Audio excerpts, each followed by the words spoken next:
Són un total de 28 pisos d'este bloc de nova construcció de Carlet. Tenen entre 70 i 120 metres quadrats i costaran entre 50 i 60 euros al mes.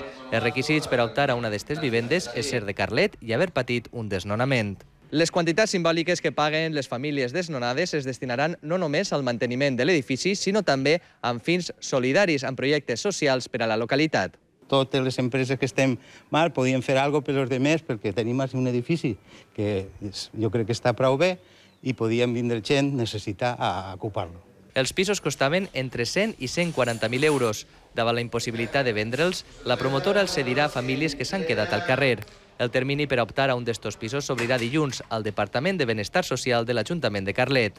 També valorarà la seva situació econòmica, en quines càrregues familiars, si tenen 2 crios, 3 crios, 4 de familia. Es un piso de venta libre, los pisos hay de 120 metros cuadrados hasta de 70, áticos. Es un edificio que hace unos años se hubiera vendido bien, pero dadas las circunstancias, pues no se vende ni se alquila. El contracte serà de 2 anys prorrogables. Quan es posen a la venda, els inquilins tindran preferència per a comprar-les. És la segona iniciativa d'esta classe que es fa a la comarca. A l'Alcúdia, un altre promotor, també va cedir 25 vivendes a famílies que han perdut sa casa.